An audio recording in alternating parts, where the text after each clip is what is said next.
I'm reading this for Esme and Emily. This is an excellent children's book that I used to love reading to Jamie and Tristan, who should get their share of dedication for this recording.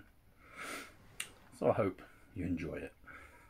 It's Room on the Broom, written by Julia Donaldson, illustrated excellently by Axel Scheffler.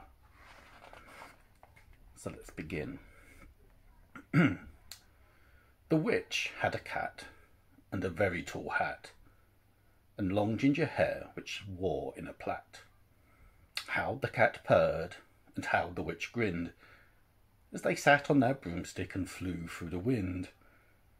But how the witch wailed, and how the cat spat, when the wind blew so wildly, it blew off the hat. "Down!" cried the witch, and they flew to the ground. They searched for the hat, but no hat could be found.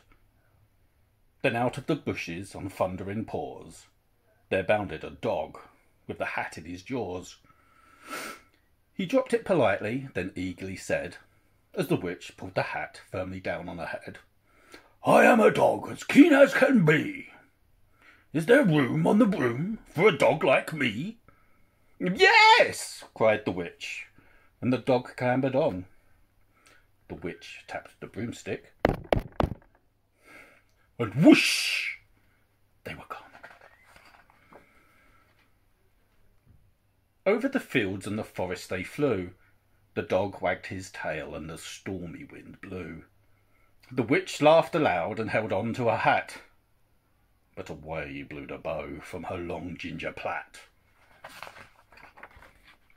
"Down!" cried the witch, and they flew to the ground. They searched for the bow, but no bow could be found. Then out from a tree, with an ear-splitting shriek, there flapped a green bird with the bow in her beak. She dropped it politely and bent her head low, then said, as the witch tied her plait in a bow, "I am a bird as green as can be. Is there room on the broom for a bird like me?" "Yes!" cried the witch, so the bird fluttered on. The witch tapped the broomstick, and whoosh! They were gone. Over the reeds and the rivers they flew. The bird shrieked with glee, and the stormy wind blew. They shot through the sky to the back of beyond. The witch clutched her bow, but let go of her wand. "Down!" cried the witch, and they flew to the ground. They searched for the wand, but no wand could be found. Then all of a sudden, from out of a pond, leapt a dripping wet frog with a dripping wet wand. He dropped it politely, then said with a croak, as the witch dried the wand on a fold of her cloak, "I am a frog as clean as can be. Is there room on the broom for a frog like me?" "Yes!" cried the witch, so the frog bounded on. The witch tapped her broomstick, and whoosh! They were gone. Over the moors and the mountains they flew. The frog jumped for joy, and the broom snapped in two. Down fell the cat and the dog and the frog. Down they went tumbling into a bog. The witch's half broomstick flew into a cloud, and the witch heard a roar that was scary and loud. "I am a dragon as mean as can be, and I'm planning to have witch and chips for my tea." "No!" cried the witch, flying higher and higher. The dragon flew after her, breathing out fire. "Help!" cried the witch, flying down to the ground. She looked all around, but no help could be found. The dragon drew nearer, and licking his lips said, "Maybe this once I'll have witch without chips."